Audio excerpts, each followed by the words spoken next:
How do you do? Jen and Cam feel it would be unkind to present this program without a friendly word of warning. We are about to unfold our true crime podcast, a podcast of lifelong friends who seek to examine crimes which were committed without reckoning upon God. The discussion will be frank, and the subject matter will be of a grim and violent nature. I think it will thrill you. It might even horrify you. So, if there are young children listening, or if you feel unwilling to subject your nerves to such a strain, now's your chance to, well, we've warned you.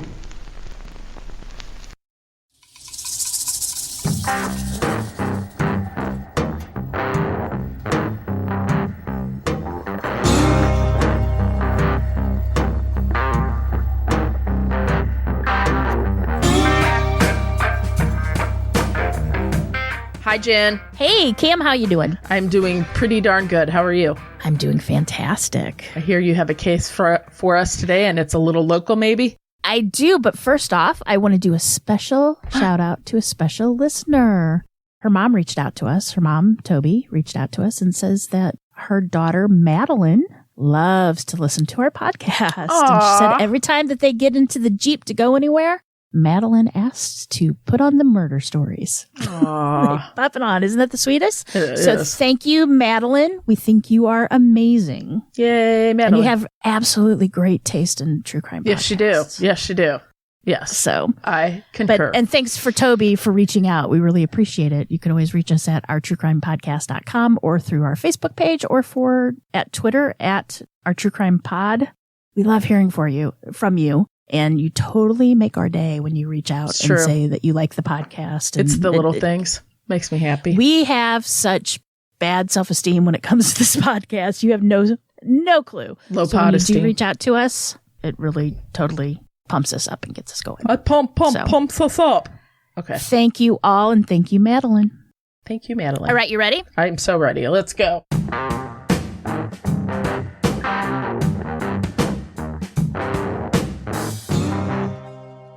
On a beautiful Midwestern June evening in 2017, 19-year-old Tanner Scott Ward told his mom, Lisa, that he was heading out to see his friend Jeremiah to go ahead and fix him a plate of dinner, and he'd only be gone for about 30 minutes. Tanner kissed his sweet little baby girl, Sophia, and left on foot with only the clothes on his back. And it was the last time his family would ever see him alive. Trenton, Missouri is your typical small town with a population of just under 6,000 residents. Located in Grundy County in the north central part of the state, the town is flat with wide roads and lots of white houses surrounded by big yards. And when you leave Trenton, you're in the country.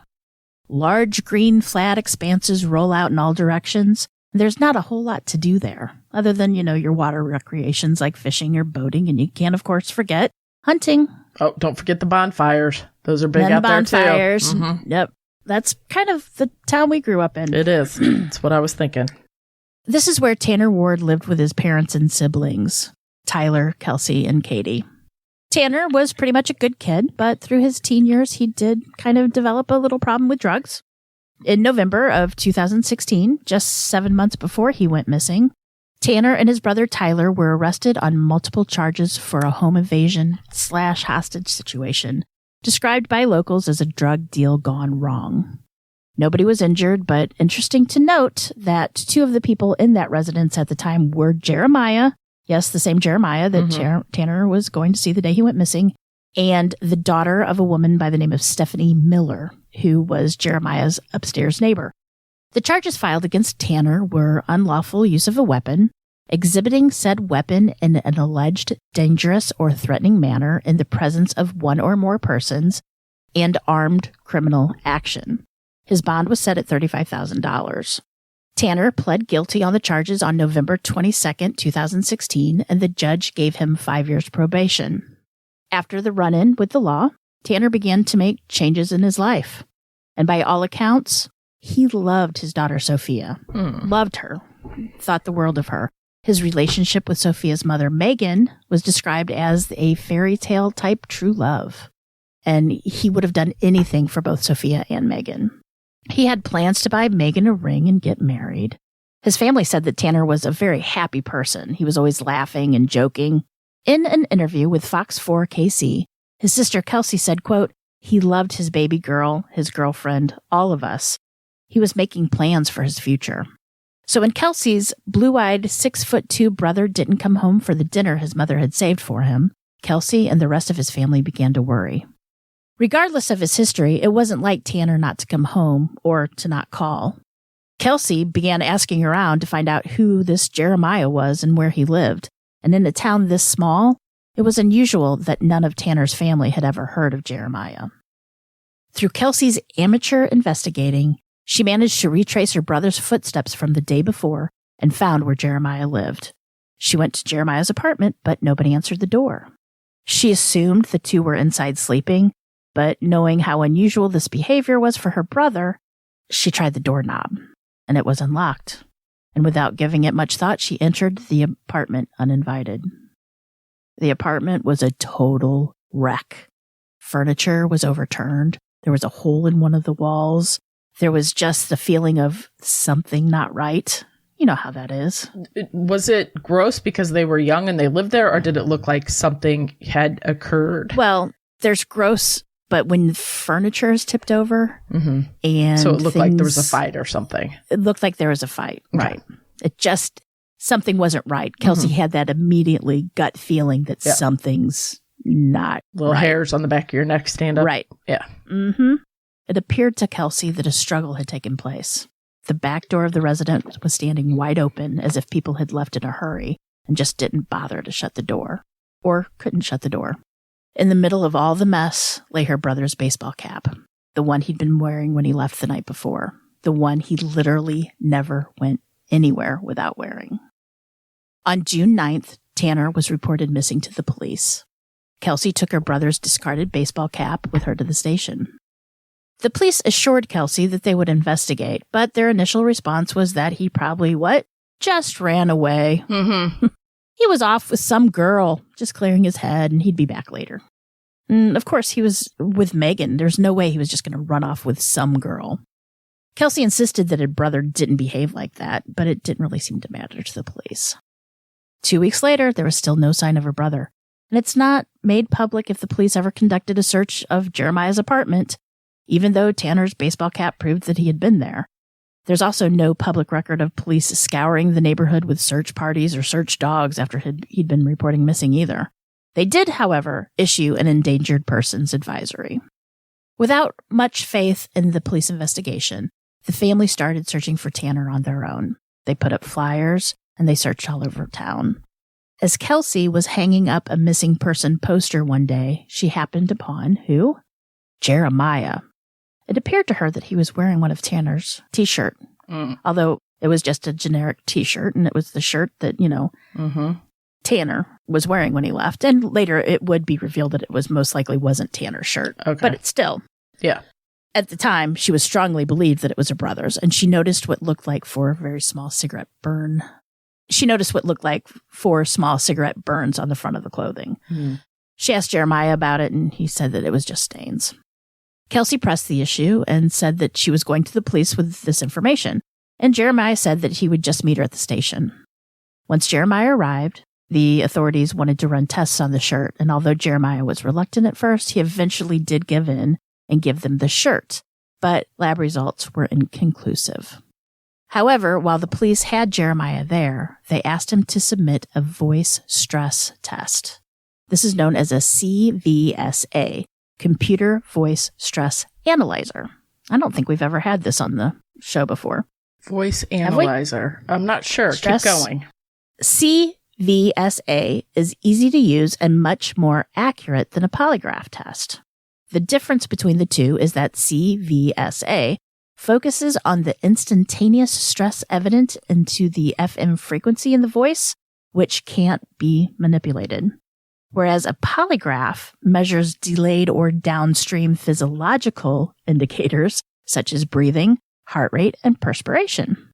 Those can be manipulated by deliberate changes in respiration, spiking blood pressure by causing some sort of self-inflicted pain, and deliberately tensing your muscles. Jeremiah's CVSA test indicated there's some deception. How old was Jeremiah at this time? I'm not quite for sure. I didn't. Was he a teenager still? Probably. Because that device, if I'm not, I think I just saw something about that. If you're under 18, you cannot give, you're not supposed to give kids a polygraph, but he's 19 though. Something like this. That's why I was just wondering. I don't know. That's why I asked how old he was. Okay. I believe he's over 19. Okay. But yeah, Jeremiah's CVSA test indicated some deception. So that's where we are. It was enough for the police to get a warrant to inspect the home of Jeremiah's father, who lived 5 miles west of Trenton in a community called Edinburgh. Why they didn't go to Jeremiah's place, I have no idea, but they went to Jeremiah's father's. They took cadaver dogs, which hit on a burning pit in the backyard. The forensics team dug 6 feet by 10 feet in a pit, and also dug down at least 1 foot beyond the compacted earth. The only thing they found were animal bones. Now, cadaver dogs are trained to hit on human remains only. So either there had been human remains there at one time, or the dogs, who are right 95% of the time, were simply wrong. What kind of animals would they be burning in a fire pit anyway? Well, I mean... Like roadkill? Well, not necessarily that, but I mean, you could go and have a barbecue outside and you just throw your chicken legs. I automatically go to murder. I'm thinking, what are they tossing in there to kill? Okay, sorry. Well, here's the deal. Okay, just a little side swipe, and I don't remember correctly, but Stephen Avery, didn't they find bones in a pit by his house and they said it was animal bones? Yeah. I think they found a tooth or teeth or something. Yeah. Right, but then they claimed it was animal bones too. Mm-hmm. And that's where the dog hit there. So, I don't know. Interesting. Okay. All right. Remember when we went to CrimeCon the very first year, it was the most fun year that I had ever had at CrimeCon. Mm-hmm. They had those dogs, the cadaver dogs, and those cadaver dogs, honestly, amazing. The most amazing thing in my life. Dogs are amazing. Just because I'm a fan of dogs, but those dogs, like they could pick a drop of blood out of an Olympic-sized pool. I mean, they could smell the blood. It's an amazing. Could you imagine if our senses were that strong? You probably couldn't even be around human beings ever. Yeah, it would be so yuck. Potent. On July 13th, 2017, 5 weeks after Tanner went missing, a warrant was issued for his arrest for probation violation. This angered Tanner's family. You would not believe. To them, it felt like nobody was taking this, his disappearance seriously. Mm-hmm. His family was convinced that something bad had happened to him because he would never leave his little girl, and he had been making plans for Father's Day. His dad was due to return home from deployment. His dad was in the military and overseas. He said he was only going to be gone 30 minutes, correct? Right. He was planning to be home. He loved his little girl. He loved his daughter. He was planning a life. There was no reason why he would not be coming home. No reason whatsoever. By issuing the arrest warrant for probation violation, it made the family feel as though law enforcement believed he was missing voluntarily, that he just went AWOL, I guess, is the right way to put it. For the next 5 months, the police conducted between 60 and 70 interviews and followed up hundreds of leads, but nothing came of it. Trenton Police Chief Thomas Wright said that Tanner's case was particularly difficult because he didn't have any of the usual things that police could use to track somebody. He didn't have a bank account, nor credit cards, or phone, and no car. Mm-hmm. But other than a phone, which can be used to triangulate a location from cell towers, the other 3 things, bank account, credit card, or car, wouldn't do much good if the individual was dead. Then on December 4th, 2017, high school students were walking to school at about 7:30 in the morning using a well-used path, cutting through a lightly wooded area less than 3 blocks from Tanner's family home. The students made a gruesome discovery. There was a body hanging from a tree limb, 25 feet in the air. What? Was he hanging from his neck? Like, did he jump?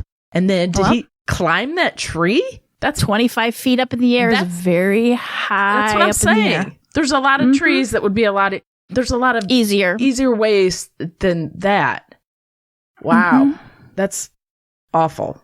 This is a scratch your head that I'm not sure. Yeah. Mm-hmm.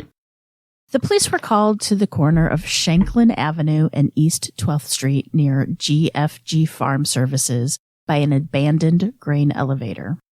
The body in the tree was so badly decomposed that at first they couldn't tell if it was male or female. The condition of the corpse was unusual, to say the least. It was hanging by the neck, which had been elongated due to gravity. The fingers were mummified, and the feet were completely missing. However, the shoes were found at the base of the tree. The body was identified through dental records as being Tanner Scott Ward. He was removed from the scene, and his death was ruled as suicide the very same day. And the tree that he was hanging from, is it in clear sight? Was it? It's pretty close to everything, yeah. So, and it's a very well-used path. There you go. Kids that's what I was use trying it to walk. That's what I was trying to get to. Yeah. So how could that stay up there that long in the air and nobody notice it? That's the whole question we're asking today. Thanks for catching on. You're welcome. That's what I'm here for.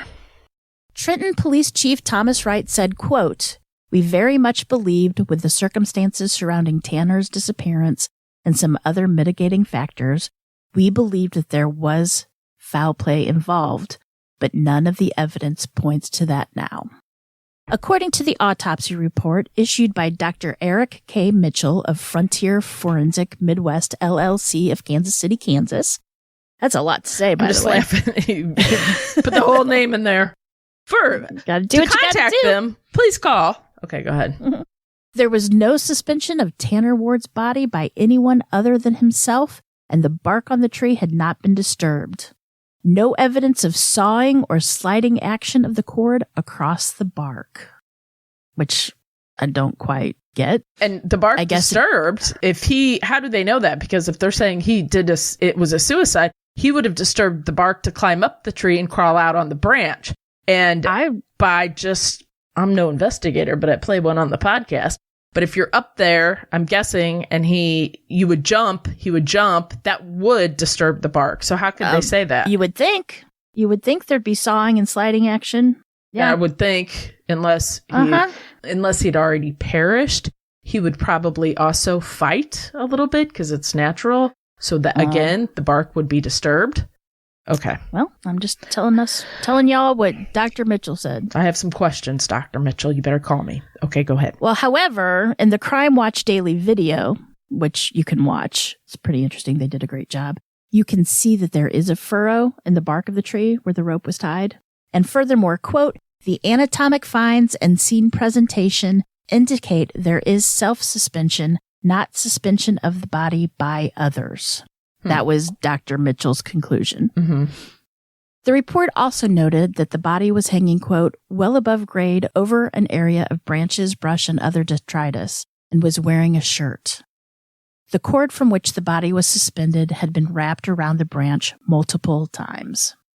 The only evidence reported to have been found at the scene was a small pile of clothing on the ground at the base of the tree, including pants, shoes, and a single sock. The condition of the clothing suggested that they had been at the location for quite some time, although we cannot say for sure how long it was there. The body did not have pants on? Nope. I don't know if I believe that. No pants, shoes. The pants was at the bottom. Why would you do that? Shoes were at the bottom of the tree, and a single sock was at the bottom. Studies Unless if the body was... your clothes don't fall off. It might fall off. But they don't fall off. Depends on his style. Was he the type that wore his pants really low with a belt? No, but it just said that they were folded at the base of the tree. No, it just said that they were found a small pile of clothing on the ground. Because I think studies have they weren't folded. Shown that people, if or when they commit suicide or... Not supposed to use commit suicide. I know what's it called. When they take their life. Complete suicide. That they try to make whoever finds... I think it's unusual that they would take their clothes off, I guess is what I'm trying to say. But if they fell off, that would make more sense. Right. Most women that kill themselves will dress up. Mm-hmm. So anyway, the clothing was in a pile on the ground at the base of the tree. They knew that they had, you could tell that they had been there for a while. They just couldn't tell for how long they had been there. The police believe that he left his house with nothing, not even a rope to hang himself with, by the way. Then he went to visit Jeremiah. He then killed himself on the way home with a rope he found along the way. Sounds right. When I'm out in the wilderness, I always find really extensive, long pieces of rope that are sturdy enough to hold my body 25 feet in the air. I find that highly improbable. They believe that his body had been hanging from that tree since the day he went missing. I don't think so. A well-worn path where people go all the time. Totally missed it. I don't know if I'm buying this. The Ward family vehemently rejected the suicide theory, even after they hired a private autopsy, which was done by the National Autopsy Services of Topeka, Kansas, and they also came to the same conclusion, that it was suicide. Mm-hmm. They still don't believe it. Considering some of the conflicting reports, it's easy to understand their frustration. Chief Thomas Wright says the pants on the victim were found with the shoes in one sock, and yet 2 people who found the body said Tanner was wearing a gray t-shirt with dark blue bottoms. The chief also states that there were no injuries to Tanner's body, quote, other than what was sustained in the fall from the tree.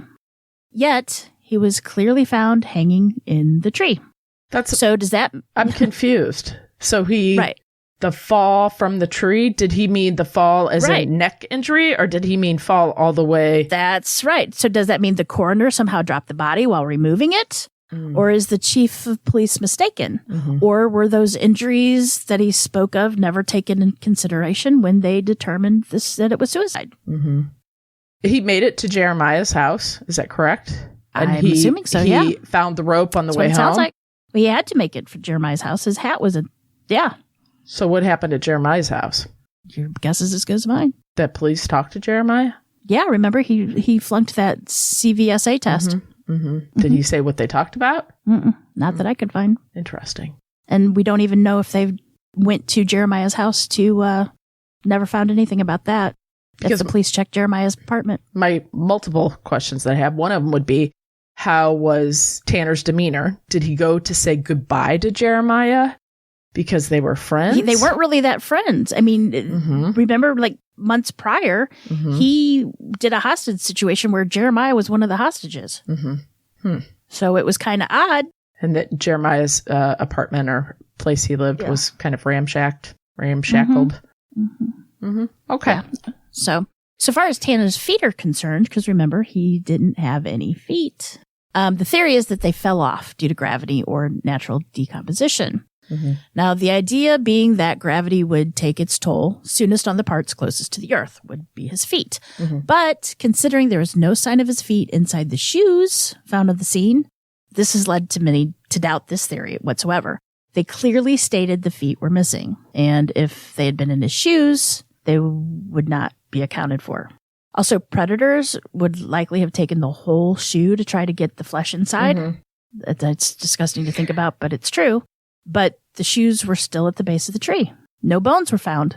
I understand that possibly as the body shrinks and loses moisture and tissue as it's decaying, the shoes could fall off, just leaving the feet in the air. And then if that happened, perhaps the feet could decay and then an animal fall, and then an animal either jump up and get them, or if they fell from the body. And there are lots of bones in the feet that could be scattered everywhere. But as far as I know, there's never been any bones found. Okay. And granted, they're small, so I don't know. Speaking of predators, according to the family, there was no sign of predation, meaning no bug infestation, no indication of being fed on by many of the turkey vultures that populate this wonderful world of Missouri. I mean, during the summer, every day at 3:00, we have 3 turkey vultures that circle our backwoods. I mean, the turkey vultures are everywhere. And this was in June, correct? Yeah, in Missouri, where it's so it's probably really what? Pretty warm. Humid. Probably wet. Okay, keep going. I'm going to have to look up these pictures. Why would he pick that tree? There has to be, I mean... It was close, yeah. You know, there's a million trees. If he really... Well, he left in June, and the body was found in December, so he went all through a Missouri summer. And nobody noticed a body hanging from the tree. Oh, yeah, we're going to go through that, yeah. For 6 months' time on a path in a small town. Yeah, and buzzards and vultures can detect the smell of flesh. There would be... There would be... Vultures... Nothing left of his body, but probably portions of 25 feet in the air, bones. Every bird, every squirrel could climb the tree. I don't think squirrels eat flesh, but I understand what you're saying. But they might go down there to get a bug. I don't know, but you know what I'm saying? Like that just doesn't make any sense. So he was actually for 6 months' time in Missouri, heat, and then the fall, and then the winter. So he's preserved quite nicely. Well, just unlike most birds, buzzards and vultures can detect the smell of death up to a mile away.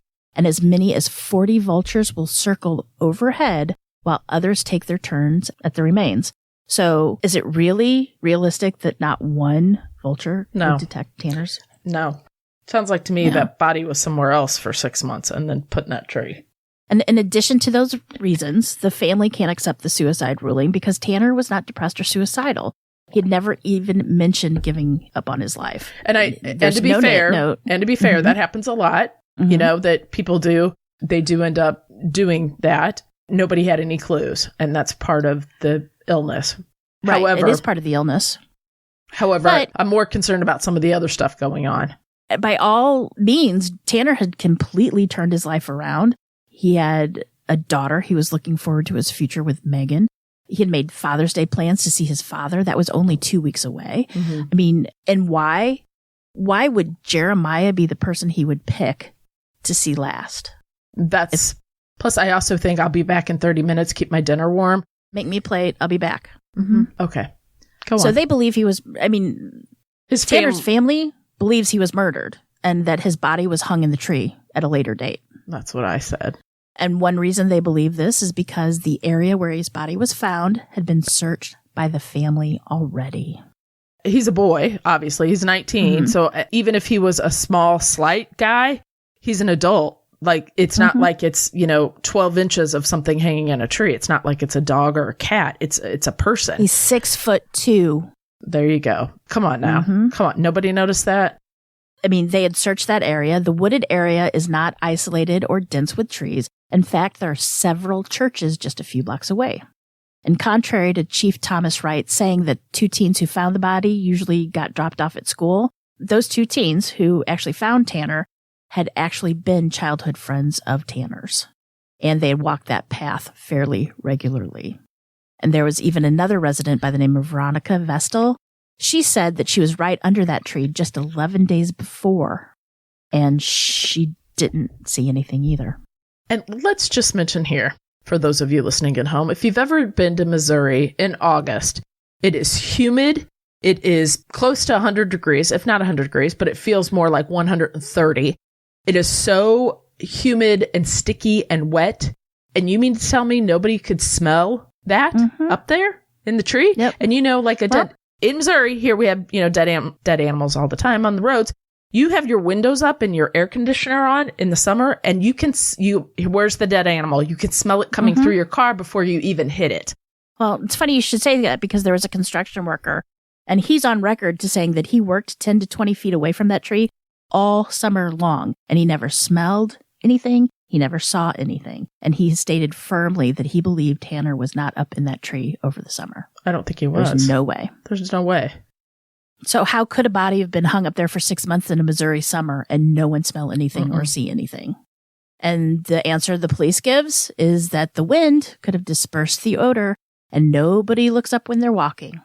You might not look up when you're walking, but if you see something dangling, you look up. If you see a bird or something out of the corner of your eye, I don't believe that. You do look up, especially if you're out in nature. You're like, you're checking out the pretty trees and the creek and the creek, depending on where you're from. I cannot believe if there was a smell, seriously, the buzzards and the vultures would have been there. I mean, and when I say we have at least 3 vultures, turkey vultures, I should say, circling in our backwoods every day at 3, I'm not joking.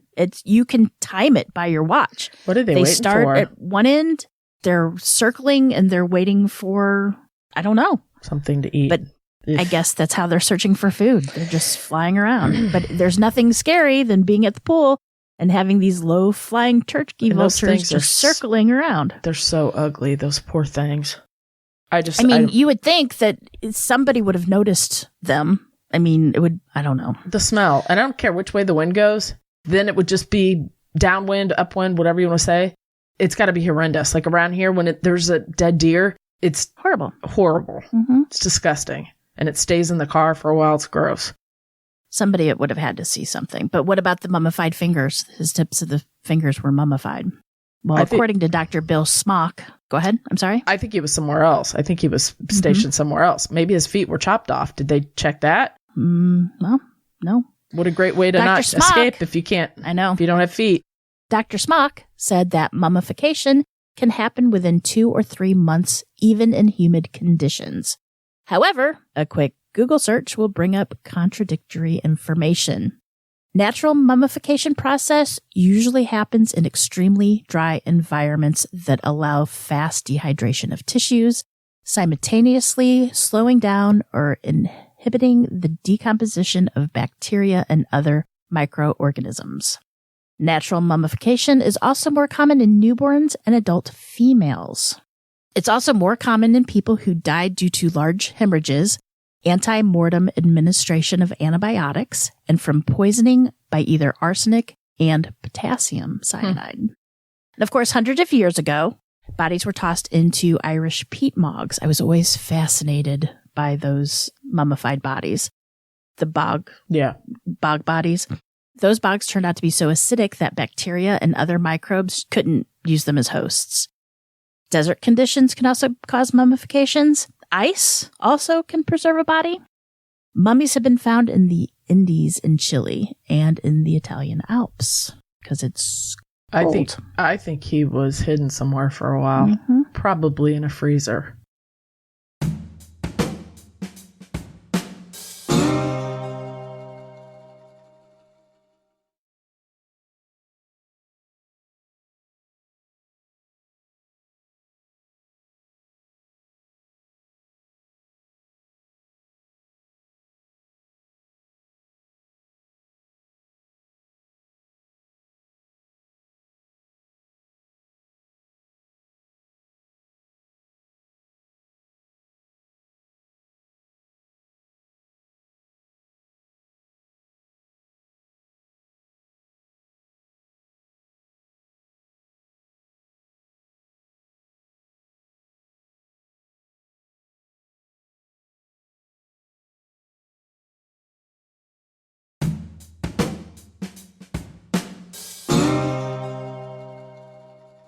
Now, none of these conditions were duplicated in the death of Tanner Ward. In fact, the month of November leading up to the discovery of Tanner Ward's body, 28 out of the 30 days, the humidity averaged over 70%.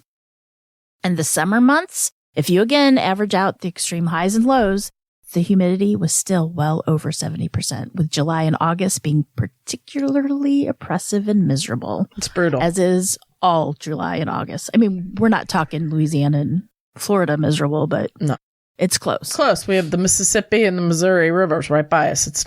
Anyway, we're saying almost the entire time humidity is really at 70%. So the mummification thing is kind of odd. Let's just put it that way. I'm not satisfied with Dr. Smock's reasoning. Me neither. Another reason Tanner's family is convinced he was murdered was because they began receiving text messages from residents and neighbors. They claimed that Tanner would never be found because he was already dead. Another said that he had been tortured for a month, he had been murdered, stuck in a freezer, and then hung to stage a suicide. That is exactly what I just said. Yep. One text said that he'd been beaten with a baseball bat and hung in a cellar where he died.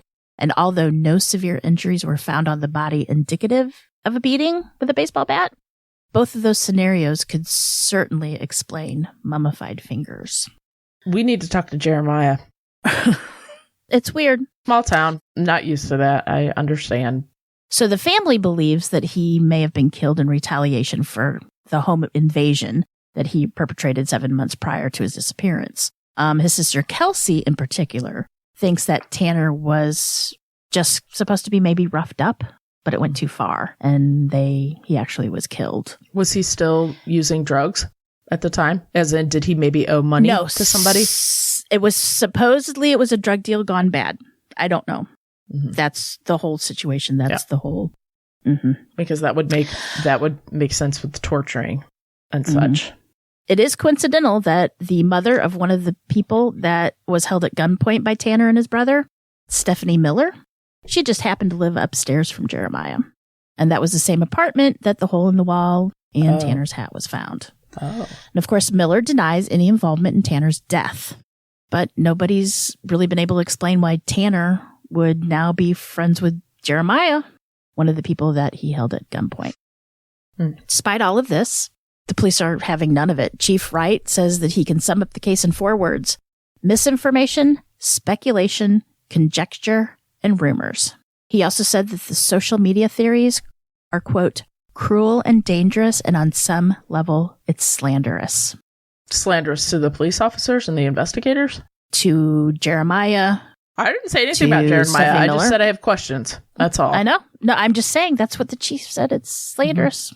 Maybe Chief Wright could be Chief Wrong. I don't know. We don't know. That was not slanderous either, by the way. I'm just saying. Just play on the name there, buddy. Don't come at me. The fact that both autopsies have ruled Tanner's death as a suicide is not to be taken lightly. These are professionals who have examined dead bodies for years. However, when one concludes suicide in one day and the case is closed, there's very little room left for victimology. Vernon J. Gerberth, I apologize if I say that name wrong. It's Geberth. Geberth. I'd say the first way you said it, but Gerberth claims a homicide and forensic he's a homicide and forensic consultant expert. He says that, quote, victimology, as it pertains to both suicide and homicide investigations, is significant in ascertaining motives, suspects, and risk factors. In suicide cases, this becomes paramount in determining motive and intent. Does the victim fit a suicide profile? Was there any evidence of marked depression or suicidal ideations? Did the victim have both short and long-term plans? According to Gerberth, victimology is the collection and assessment of all significant information as it relates to the victim and his or her lifestyle. Investigators need to determine who the victim was and what was going on in her or his life at the time. The best sources for that information, of course, will be friends, families, and associates. And crucially, that should be the focus on the investigation. Another mistake that he comes across in what he calls the, quote, suicide position is where the officers on the scene assume a suicide has taken place and immediately downgrade the importance of the investigation. If it's not murder, the collection of evidence and testimony at the scene will not be treated with the same caution and respect, which goes a long way in explaining why Tanner's crime scene was treated so casually. Apparently, there was no crime scene tape, nothing was roped off, anybody could come and go as they pleased while Tanner's body and the evidence was being collected. Tanner Ward's family feels like there was no death investigation. How can there be an investigation if his death was ruled a suicide in one day? That's it. The story's over. Everybody went home and Tanner Ward became a statistic. While there are theories to explain the mysterious things in this case, like the mummified fingers, the missing feet, or the lack of smell, there are theories that also counter those arguments. And there are family and friends who feel as though that they knew of Tanner Ward as being discounted. So suffice to say, if the police would have been more transparent with their investigation, specifically releasing to the public if Jeremiah's apartment was ever treated as a crime scene, and if anything was found, maybe have an explanation for why there wasn't any predation or insect activities, or why there was no official search for Tanner. But of course, we've seen that all the time. I mean, when somebody goes missing, it's always, well, maybe they ran away. It's always those people of a certain age. You know what I mean? Mm-hmm. Anyway, but maybe the web sleuths could maybe put this case to rest a bit and maybe quit being, we won't be so slanderous. I'm not being slanderous. I just have questions. Yeah. You know? But what about, why didn't they have search dogs? Why didn't they go looking, certainly they would have found Tanner's body hanging from the tree earlier. What color was his shirt? Do you remember? Gray. Mm-hmm. Okay, so lighter gray? We don't know. I'm assuming it was he had no pants on. Athletic gray. Mm-hmm. He left with pants, but when he was hanging, no, I'm just trying pants to at the bottom of the tree. So it's going to stick. My point being is that it's not blending in. It's not like it's camouflage, right? So it's not going to be green or bark colored, tree colored. So that would kind of stand out. So everything else I could understand. My one problem is a human being hanging from a tree and nobody noticed for 6 months. That I have a problem with. And I think, the family does feel slighted, and they should. The police didn't really put any effort whatsoever of finding Tanner when he was reported missing. And they probably didn't thought send out he just took off. Right? And then, oh, look, we found him hanging from a tree. It's suicide, case closed. That's it. And the family's like, wait a second, that's not Tanner. Tanner wouldn't do that. This blah, blah, blah, and blah. But since, according to the police, he hung there for 6 months within sun and rain and all that time, washed away all that evidence. You know what I mean? Oh, I know. The family's left to always wonder. And I hope, I don't know. It's too, as a parent, down deep in your heart, sometimes, I don't know, I feel like you have a connection with your child. And, we've seen it. We've seen people that did not, they seemed, quote, she was always so happy. We never saw it coming. I see that. I hear about that all the time. So all of that, it's just him in the tree. That's what bothers me. All of it. Just him in the tree. As someone with severe depression, we put on a good face. That's what I'm saying. So all you of can that, pretend. Like, if he was found 3 weeks later, I'd still think that was odd. Like, he was hanging from a tree for 3 weeks, but 6 months in Missouri, we live here. It's huge deer hunting, turkey hunting, pheasant hunting. Hunting is huge, especially in the fall. And you're telling me nobody came across that, and that was on a path? I don't believe that. I don't believe it. On a pathway I just don't believe it. That kids took to school. And you don't look up when you're walking? That's why I asked what color his shirt was? Pretty tall. I'm not going to say it's not, but you also have But it's a 6'2" fella hanging from a tree. You're going to notice hanging from a tree. I can understand maybe the summer months if you discount there was no smell of decomposing body. Well, I would think his body with the leaves covering the limbs, but starting October, November, when that first big rainfall hits, all the leaves go away. I also have to say, if you were hanging from a tree for 6 months and nobody saw you, I really think your neck would break apart from your body and fall to the ground. I just do. I don't think you're going to remain there the whole time. I would think so too. I don't. Unless it's unless the body's frozen and not decaying. But it's Missouri, and it was, That is. But the fact there wasn't any bugs, there would be bugs. That's why I think he was. There had to have been bugs. I think he was just put up in that tree probably a day or two earlier, if that. Well, the one woman said that she had been there, 11 days before? And the construction worker she was that a friend, worked there? Right. Never saw She was anything? a friend of Tanner's, too. I don't know. It's very suspect, very suspicious. I tend to agree with Tanner's folks. That's what I do, but too. I don't know.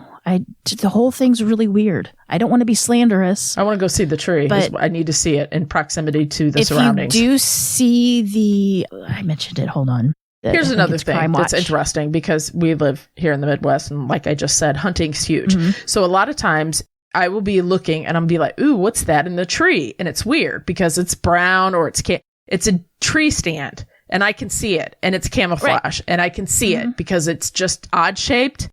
And those are supposed to be hidden in the trees, and I see it. So to me, I don't buy it. Well, if you do go to YouTube and watch Crime Watch Daily. They have, I think it's a 30-minute video. Like I said, they do a really nice job on the story. They show it's blurred out, but you can tell through the leafless tree or leafless, I don't know, through that there is something up there.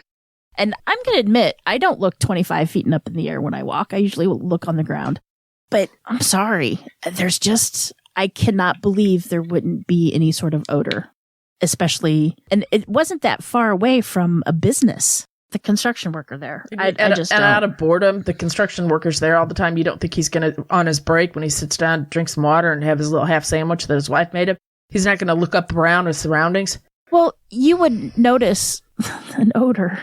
I'm sorry. What's that? And I know that's horrible and disgusting to even think about, but I don't know. I'm sorry. The fact, no feet, not in the shoes. Would he crawl up there barefoot? Would he crawl up 25 feet into a tree barefoot? I don't know. Without pants? See, where was the rope found? And was it purchased somewhere? Was it purchased from a store? Was it a brand new rope? No idea. Was it an older rope? No idea. He just happened to have it, I guess. He didn't leave with it. He didn't leave his house with it. Maybe he got it from Jeremiah's. Maybe he found it along the way. We don't know. I don't know. I think, I don't know. And you know what? It's suspicious. Like Chief Wright said, I'm sure they know way more than they even let out to the public. But I would think that the family would know this kind of stuff. So I would hope. I don't know. The family does talk in the Crime Watch daily documentary, too. When you get to his poor mother. Oh, my God. My heart broke. It's terrible. I can't imagine the pain they feel. Well, I would think. And to not have the answers. Yeah. And heartbreaking. Horrible. But as an outsider, not a doctor, not a police person. Just odd. Looking at the facts that we have, it seems very odd. And I want to know what everybody thinks. Yeah, let us know. So text things us. happen. Things happen that are unexplainable and they don't seem correct, but they are. Right. So I get that. And it could be this weird thing that we never have ever heard about before, right? You never know. I mean, two separate teams said that it was suicide, right? Mm-hmm. Two separate autopsies. One was even paid for by the family. Mm-hmm. Said it's another Kendrick Johnson thing, right? Yep. It's just very, I don't know. I know what I'm going to be doing this afternoon is watching that Crime Daily. Mm-hmm. Let me know what you think. And if others want to chime in, you can go to our Facebook group, our True Crime Podcast discussion group. There's a regular page for the podcast, and then there's a discussion group. Go in there and let us know your thoughts, or you can Twitter at our True Crime Pod. And maybe, or what else? Email us, our truecrimepodcast@gmail.com. Maybe somebody listening is more familiar with this. Maybe they're from that area. They can shed some light on it. We do have a new writer. Her name is Rhett McPherson. And I sent her a list of all the cases. And when she saw Tana's name, she's like, oh my God, I want to do this because this case has haunted me. So she's the one that did all the research and wrote this all up. And Rhett is also a published author. She does cozy mysteries dealing with genealogy, and you can find all of her stuff on Amazon, amazon.com. I've worked with Rhett since the early 90s. You're old. I am. We used to work we've been in books together. Yep, I was there when she got her first book published. She's a great writer. You should go look up her books. Is she a paperback writer? Actually, she's hardcover, baby. Paperback writer. She's published it hardcover. St. Martin's, I believe it was. I don't know. I remember I've got an autographed book by her. Her first book, first edition. But she's a great woman. I like her. Until next time, Jen, remember, lock your doors. And keep passing by those open windows. Bye-bye. Love ya.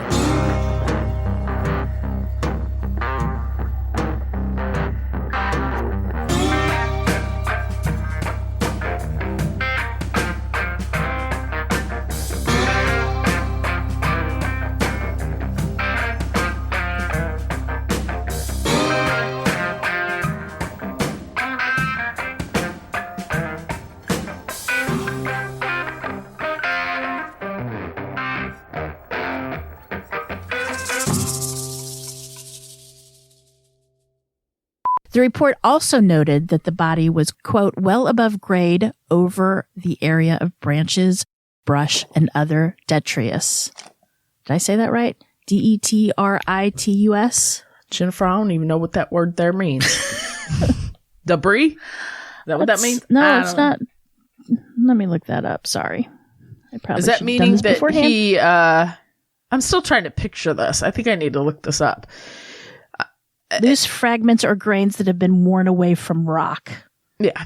Okay. Detriment. See detriment. Oh, yeah. To her SMRT. detriment. That's what we are. SMRT.